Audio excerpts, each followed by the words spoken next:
Hello বন্ধুরা, সবাই কেমন আছো? ভগবানের ইচ্ছা নিশ্চয়ই সবাই খুব ভালো আছো, আর আমিও খুব ভালো আছি। দেখতে পাচ্ছ নাড়ু পাকানো হচ্ছে। হ্যাঁ, রামনবমীর আগের দিন থেকেই আমাদের তোড়জোড় শুরু হয়ে গিয়েছিল রামনবমী পুজোর জন্য। প্রভু শ্রীরামের জন্য নাড়ু করা হচ্ছে আর কি। তারপরের দিন সকালবেলা স্নান সেরে দেখতে পাচ্ছ বেলকুড়ি মালা পেয়েছিলাম, ডায়মন্ড হারবার থেকে নিয়ে এসেছিলাম। তো আরও সব পুষ্প আছে, পদ্ম আছে। তো আমি প্রভু শ্রীরামের স্নানের জলটা কীভাবে তৈরি করছে দেখো। গঙ্গা জল দিলাম, অগুরু দিলাম, গোলাপ জল দিচ্ছি দেখতেই পাচ্ছ।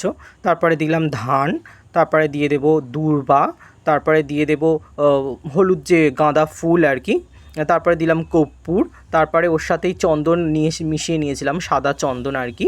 তারপরে দিয়ে দিলাম 5টা তুলসী পাতা। মানে এটা পূর্ণ কলস একটা, ওইটা দিয়েই মানে ভগবানের স্নান পর্ব হবে আর কি, ঠাকুরমশাই স্নান করাবেন। তারপরে আমি প্রদীপগুলো সলতেগুলো করে নিচ্ছি। আজকে যা করেছি আর কি সব কিছু ঘি দিয়ে করেছিলাম। ঘিয়ের প্রদীপ করেছিলাম, পঞ্চপ্রদীপ দিয়ে যেটা আরতি আছে সেটাও ঘিয়ে করেছিলাম। তারপরে একটু একটু করে কর্পূর লাগিয়ে নিচ্ছি। তারপরে প্রথমেই তো শুরুতেই আমি আমার গোপালকে তো সেবা না দিয়ে তো আর থাকতে পারি না। তো প্রথমেই আমি গোপালকে স্নান করিয়ে অভিষেক করিয়ে গোপালকে একটা রেডি করিয়ে রেখে দিই, কারণ ঠাকুরমশাইয়ের হাতে অত সময় নেই, যেটা সত্যি কথা। তো এই ড্রেসটা এনে রেখেছিলাম, নতুন ড্রেস গোপাল পরেছে। তো দেখো কেমন সুন্দর মিষ্টি লাগছে আমার গোপালকে, কমেন্ট করতে জানান মানে ভুলো না আর কি। তো আমার এটা আমাদের নারায়ণশিলা। তবে এদিকে প্রভু শ্রীরামের সমস্ত কিছু সরঞ্জাম, পুজোর জন্য সমস্ত কিছু ডালা ফালা গুড়ের পায়েস করা হয়েছিল, আখের গুড়ের পায়েস আর কি। তো দেখতে পাচ্ছি এটা পঞ্চগব্য তৈরি করা আছে, দই, দুধ, ঘি, মধু আর গোমূত্র গোছনা দিয়ে ভগবান শ্রীরামের স্নান হবে আর কি। এটা পতাকাটা তোলা হবে। পদ্ম পুষ্প তো শ্রীরামচন্দ্রের পুজোয় অতি আবশ্যক লাগে। তো ঠাকুরমশাই দেখতে পাচ্ছ পুজো মানে এসে গেছেন, শুরুও করে দিয়েছেন।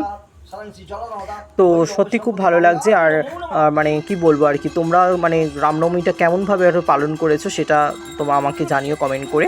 আর দেখো প্রভু শ্রীরামের মহা অভিষেক পর্ব চলছে আজকে।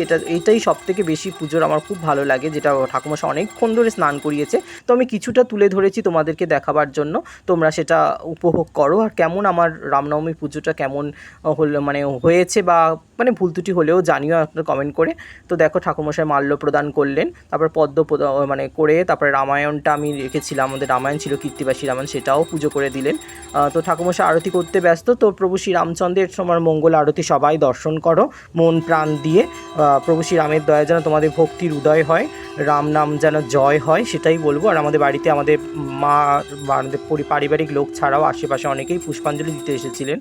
তো দেখো সবাই পুজোর শেষে সবাই ঠাকুরমশাইকে দক্ষিণা দিচ্ছে, আশীর্বাদ গ্রহণ করছে। তো আমাদের ঠাকুরঘরটা আরেকবার তোমাদের দর্শন করি। পুজোর পরে এইরকম সুন্দর লাগছিল, সেটা তো না তুলে ধরে তোমাদেরকে না দেখিয়ে আর পারলাম না। তো দেখো এই ধ্বজা পেছনে উঠছে প্রভু শ্রীরামের। তো প্রভু শ্রীরামকে কত সুন্দর ড্রেস পরে মিষ্টি লাগছে দেখতে, তো দেখতেই পাচ্ছ। তারপরে সন্ধেবেলা আমি চালের প্রদীপ করেছিলাম, পঞ্চপ্রদীপ। তারপর মানে আরও অনেক প্রদীপ করা হয়েছিল, সেটা সবাই জ্বেলেছে। তো আমি যতক্ষণ না প্রভু শ্রীরামকে নিজে আরতি করছি সেটা আমার মানে মন আর শান্তি পায় না আর কি। তো দেখো এটা চালের প্রদীপ, ওটাও ঘি দিয়ে করেছিলাম। তো এটা তারপরে দেখো ঘি মানে কত সুন্দর প্রদীপটা দেখতে লাগছে। এটা আমাদের তুলসী তলা। তো আমার পুরো ভিডিওটা কেমন লেগেছে প্লিজ জানিও। আর তোমরা কীভাবে রামনবমীটা সেলিব্রেট করলে, কিংবা প্রভু শ্রীরামকে কতটা তোমরা ভক্তি সহকারে পূজা করেছো আমাকে প্লিজ জানিও। আর ভিডিওটা যদি সামান্যটুকু ভালো লাগে লাইক শেয়ার কমেন্ট করতে ভুলো না।